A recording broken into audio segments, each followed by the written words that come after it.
This haunting is bittersweet. I'm Jason Horton. I'm Rebecca Lieb. And this is Ghost Town.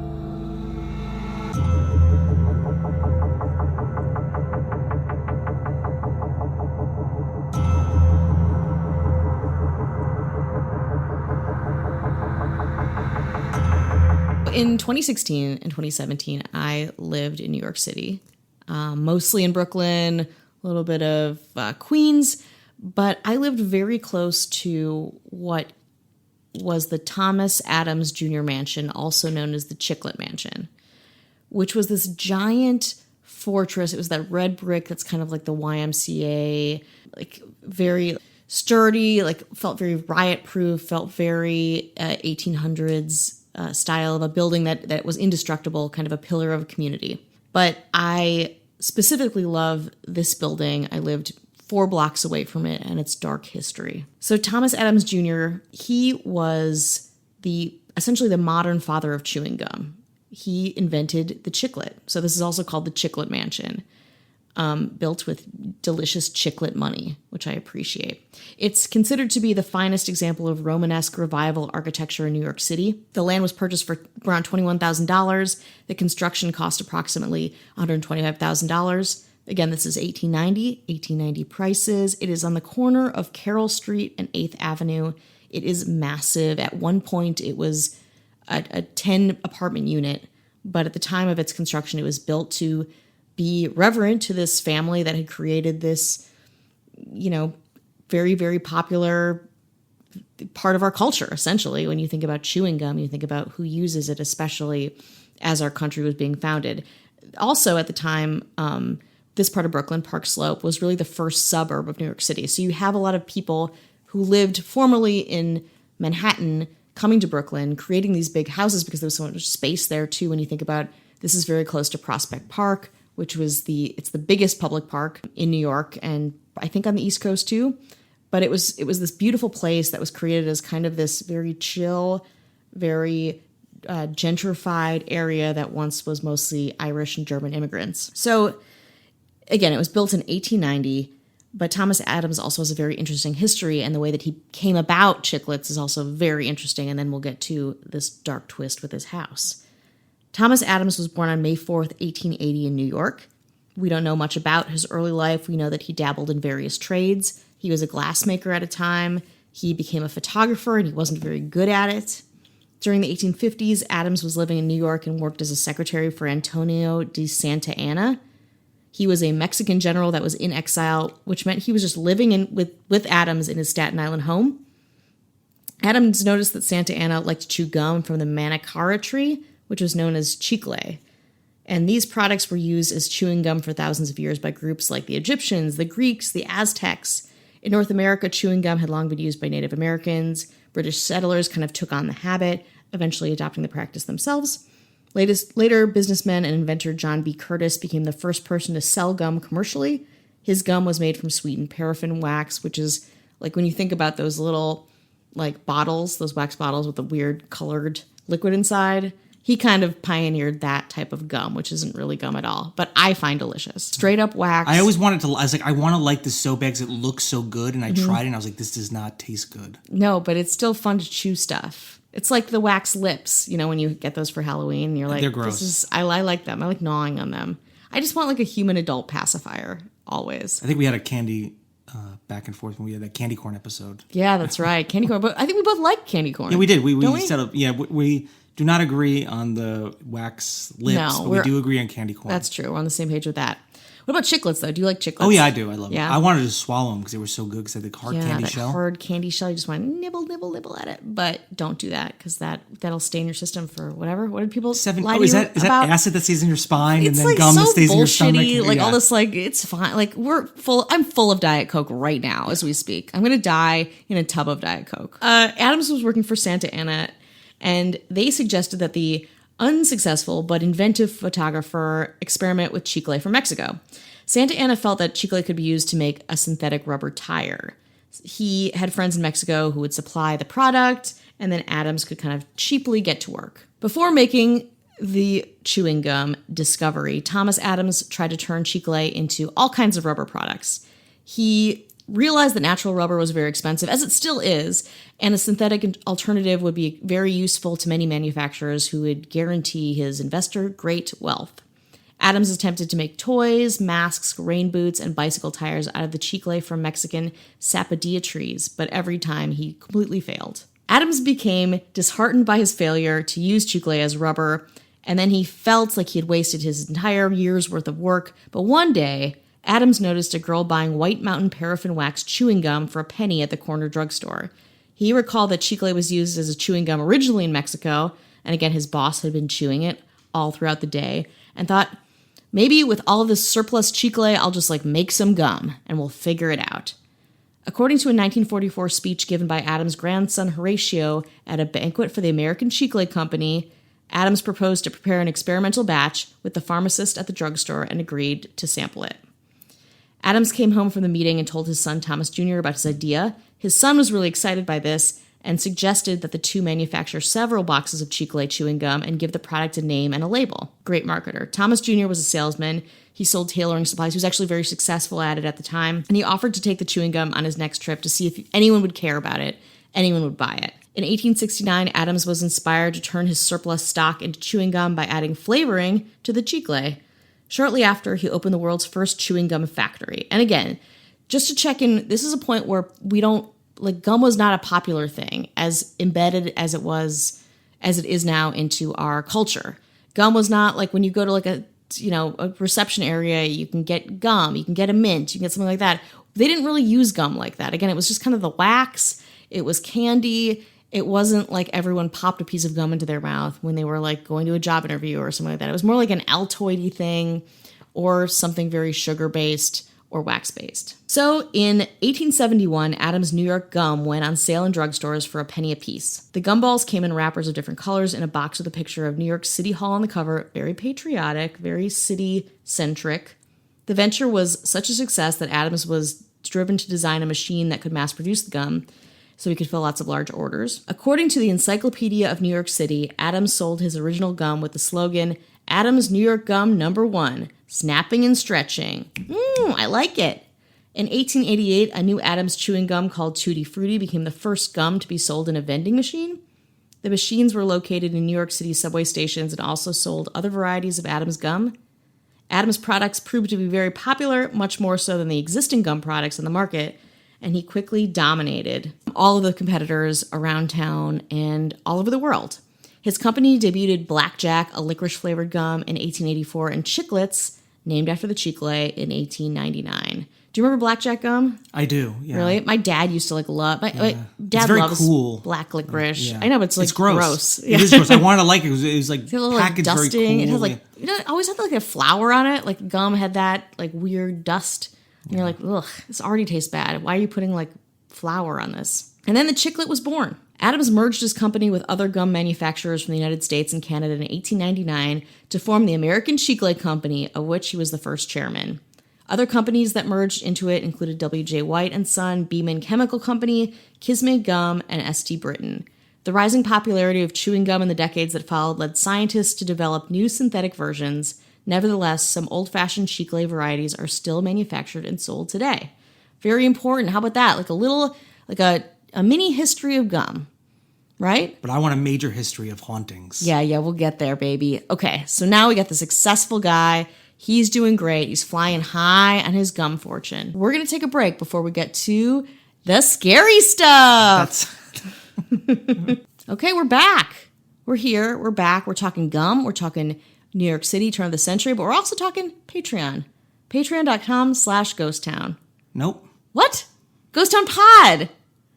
Patreon.com/ghosttown pod. Well, despite you not knowing what it is, we have we appreciate everyone who's donated to our Patreon. We really appreciate it. Things we're using some new equipment right now, or a little growing pains with this new. We're used to doing things very kind of low budget and also low quality. Yeah, both things. Because we're low quality people. Yeah, definitely. But they cost money. We're submitting to some festivals. So maybe we'll be in a city near you. But we had someone we're very thankful for who seems to really, I guess, just like Rebecca. Yeah, baby. Despite not knowing the name of our Patreon, he donated He's a $25 donor, patron. What do you want, man? Chris Anything. Witt, our friend Chris Witt. Yeah. I asked, I was like, hey, do you want me to promote anything? Did not seem to want to promote anything. So I thought I would, what, do you want to promote? What, just like life? Like, I'm going to promote the musical Cats, the Andrew Lloyd Webber musical that's out this Christmas. every time I see that, Taylor I think Swift. I'm losing my mind. I absolutely I can't think wait. I'm picking up my brother at the airport, and we're going straight to a screening of Cats. Well, Chris Witt says, just wanted to say this is my new favorite podcast.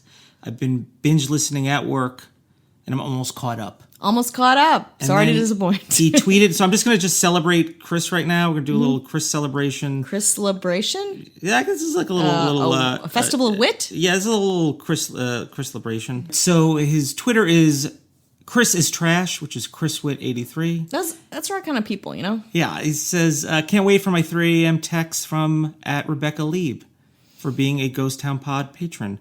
Rebecca says, be careful what you wish for. I am bored and very lonely, which I think is your pretty much automated response to everything. Yeah. He's like, it's all good. I work graves and get bored. He works graves. I hope that's not... It's graveyard shift. Yeah, no, I hope he's a grave digger. And then you said... And I'll say, sup. Oh, yeah. And he responded with Elisa Simpson. Ow. Yeah, so thank you, We're Chris. married now. Yeah, pretty much. I think 4 tweets is So absolutely it's a little married. too serious for me. We're taking it a little too fast. But you can always catch us on Instagram, Ghost Town Pod, Twitter, if you want to get Ghost Town Pod as well. Yeah. And if you need something on a Monday, if you're like, I can't wait till that Wednesday and Friday, you can check out an episode of Strange Year, which I just kind of find every episode is a different year, and I find the weird, strange history of that year. It's very fun. It's Short, stuff you sweet, like nothing happened in 1942. I know that. Nothing had happened in that's a dead 2001. year. Damn. No, 2001, nothing snooze happened. fest. Let me tell you something. 2019, What an expert. nothing happened. If it didn't happen to us, it didn't happen. So Strange Year, wherever you get podcasts. And also very exciting is that we have another podcast. Yeah. Jason's looking at me and just like, he's like, please. But we got to promote it, We right? have to, yeah. Am I going to say this right? Let's find out. So if you like what we do here, but are like, I like Vanderpump Rules. I like Bravo shows. Go to Vanderpocalypse now. That's right. No, it's Vanderpodcalypse. I don't think It's Vanderpodcalypse. VANDERPODCALYPSE now. That's the name of our new podcast. It's kind of a metal, kind of heavy metal. Cool as hell. Yeah, like it's like a rock and roll where we kind of riff Scathing. on. Yeah, we riff on. Check it out just for the artwork. Yeah, the we artwork riff is great. It's made by this guy named John Brown. He's a great graphic designer. You're not John Brown. Did you say thank you? No, I mean, thank you to him for doing it. Not that he's listening to this. But yeah, I'll take credit for it. Okay, do it.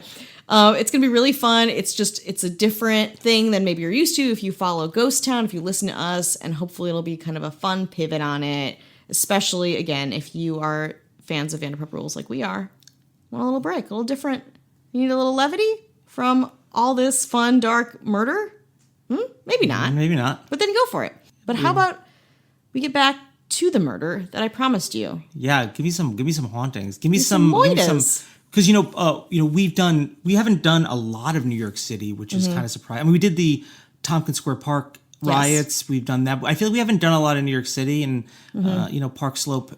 For those who don't know, wasn't always the super expensive, very cool area it is. It was very, a lot of times you didn't go to Brooklyn, you didn't go to Bedford-Stuyvesant, you just didn't go. Yeah. But I think probably then it was probably pretty posh, and now it's pretty posh for the most part. Oh, absolutely. I mean, it's inaccessible, really, in a lot of ways. You have to go really far out. You have to go past Queens. You have to go past Ridgewood. I thought I almost died in Park Slope. It's for another time, though. What? The last time I was in Park Slope was probably one of the worst days of my life. What?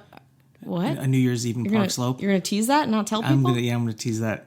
It's too long of a story. Oh my goodness. Maybe some other time. I've been food poisoned twice in Park Slope at a bodega close to where I lived. The lunch meats, beautiful. Park Slope is a beautiful part of the city.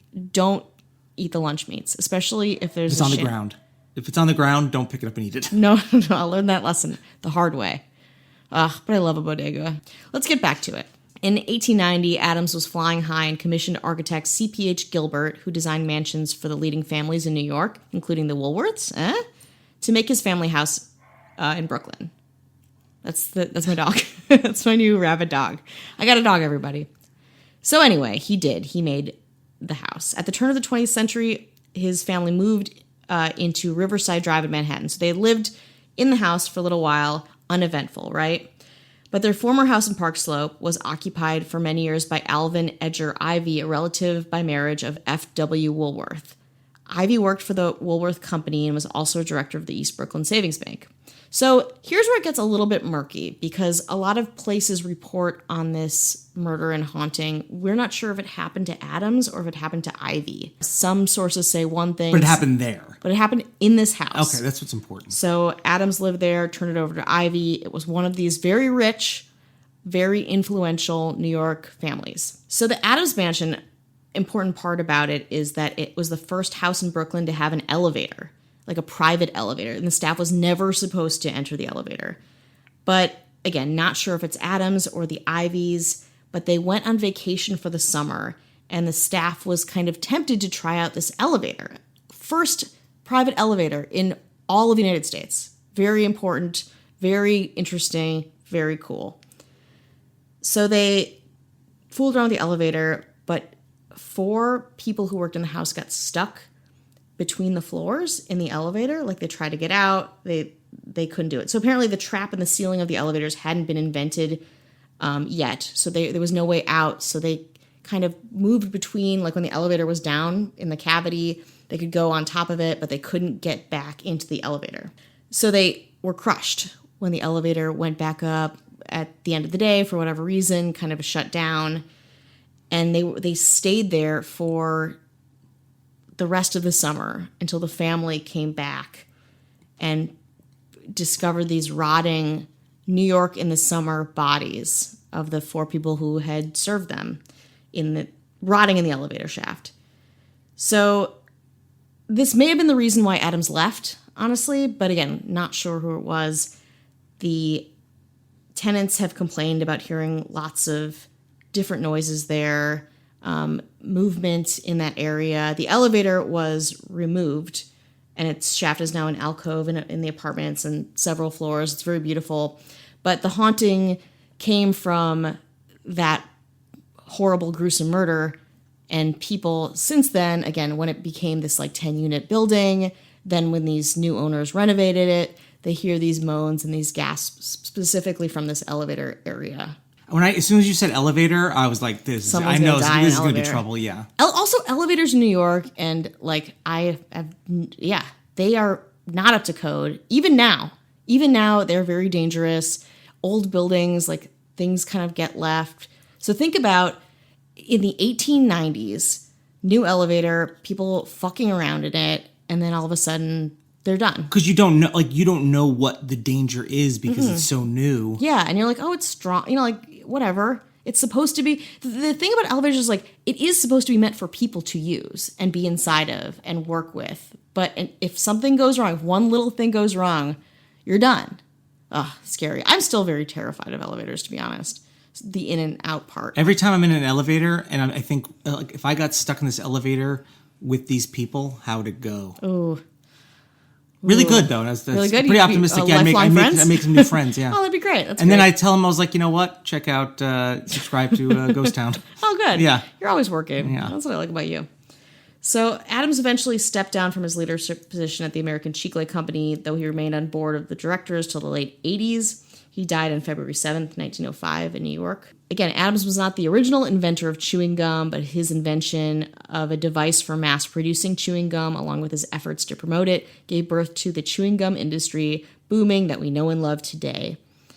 Chiclets, first introduced in 1900, is still sold around the world. In 2018, chewing gum sales totaled about $4 billion in the United States. Just Chiclets. Just a tiny, hard, candy-coated piece of not-so-extraordinary gum.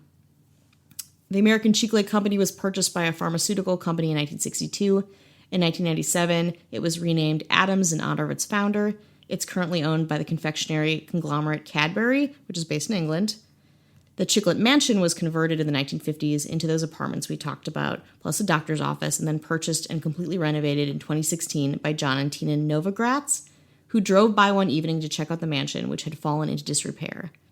a real estate agent was putting it up for sale and was putting in the sign when the couple jumped out and negotiated to buy it on the spot. So they haven't overtly talked about the hauntings, but I can imagine from all of the testimonies that came before, every once in a while, they hear something that's a little bit suspect. Well, I didn't realize that Chiclet's gum this whole time was cursed. So I'm just swallowing this essentially cursed gum in some You're way. swallowing bad energy. And that's why my life is gone awry. Exactly. So I want to thank Forgotten New York, Thought Code, the New York City and Landmarks Preservation Commission, and 4 Years in Brooklyn for all of that juicy, chewy, flavorful, delectable information. Yeah. And then the people that died in the elevator. I want to thank those who died, which again, there's not much, it's very vague, but it's such a horrifying and specific story. And a very famous, an iconic candy. Yeah, and I'm sure it haunts them. It's one of those things where I love when rich people are troubled or something is gnawing at them that they can't ever take back, you know? Well, if you have money, then you have things. And if you have things, then problems can arise. And then if problems arise, then you have, you have the ghost of the people that either worked for you or died. Yeah. In your, And I assume they're immigrants, honestly, that came over to work for this fancy family. And it's very unfortunate, very gruesome, and part and parcel to New York history, which I also love. Yeah, we got to do some more New York history. We will. I think we will. And then we're going to hit Bubble Yum next. Bubble Yum, we're coming for you.